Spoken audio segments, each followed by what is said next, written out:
नमस्कार दोस्तों, जय जोहार। मैं कौशल तिवारी और बिहनिया संझा में आपका स्वागत है। 316 करोड़ के राशन घोटाले का मामला उलझता जा रहा है।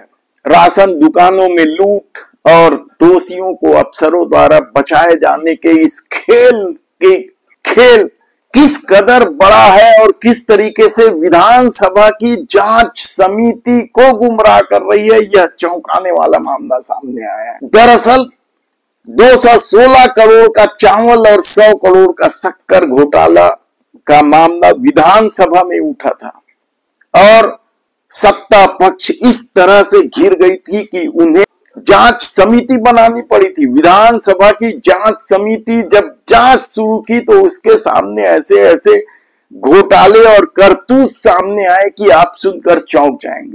कहा जा रहा है कि जांच समिति को पता चला कि इस पूरे घोटाले में न केवल दुकानदार बल्कि कई बड़े अफसर शामिल हैं। ऐसे अफसर शामिल हैं जिन्हें सत्ता का पूरा संरक्षण इन दिनों मिल रहा है और जांच समिति को गुमराह करने के लिए भी गलत सलत आंकड़े दिए गए। इस घोटाले ने न केवल खाद्य विभाग की कार्य प्रणाली पर सवाल उठाया है बल्कि राशन वितरण व्यवस्था की पारदर्शिता पर भी गंभीर सवाल उठाए। 2024 के विधानसभा बजट सत्र में प्रश्न क्रमांक 58 के तहत खाद्य विभाग में चावल और शक्कर की चोरी के आंकड़े पेश किए गए और कहा जाता है कि चोरी की मात्रा को कम करके दिखाया गया था।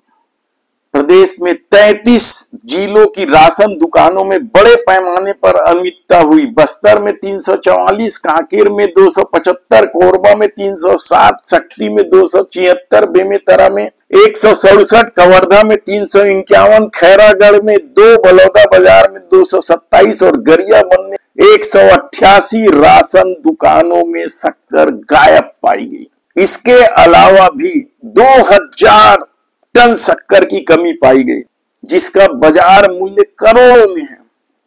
और रायपुर के खमतराई थाने की बात बता रहे हैं। 2 राशन दुकान संचालकों के खिलाफ एफआईआर दर्ज की गई। ये दुकानें थी मां कंकाली महिला स्व सहायता समूह द्वारा संचालित, जिनके पास 2 दुकान, जांच में एक दुकान से 222 क्विंटल चावल और 3.25 क्विंटल शक्कर की कमी पाई गई थी, जबकि दूसरी दुकान में 241 क्विंटल चावल गायब था। इस राशन की कुल कीमत लगभग 17 लाख रुपया आंकी गई थी। 216 करोड़ के चावल और 100 करोड़ से अधिक की शक्कर चोरी का यह मामला छत्तीसगढ़ में राशन वितरण प्रणाली की खामियों को उजागर करता है। खाद्य विभाग के अफसरों द्वारा विधानसभा में गलत जानकारी देना न केवल गंभीर लापरवाही है बल्कि यह भी संकेत देता है कि फर्जीवाड़ा में शामिल लोगों को बचाने की किस तरह की कोशिश की जा रही है।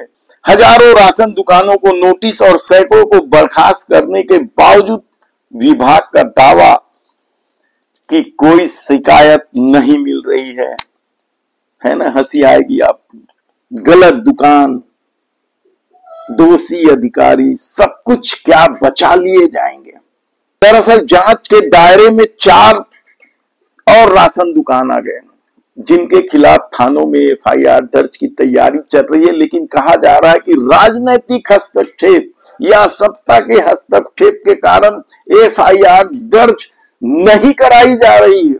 अफसर जब पत्रकारों से बात करते हैं तो कहते हैं कि कालाबाजारी बर्दाश्त नहीं की जाएगी, लेकिन दूसरी तरफ जमकर खेल हो रहा है। एक तरफ खाद्य विभाग का दावा है कि कोई गड़बड़ी नहीं हो रही है, अब सब ठीक कर लिया गया, लेकिन दूसरी तरफ जो नोटिस दिए जा रहे हैं वो साफ संकेत दे रहे हैं कि गड़बड़ी हो रही है, चल रही है।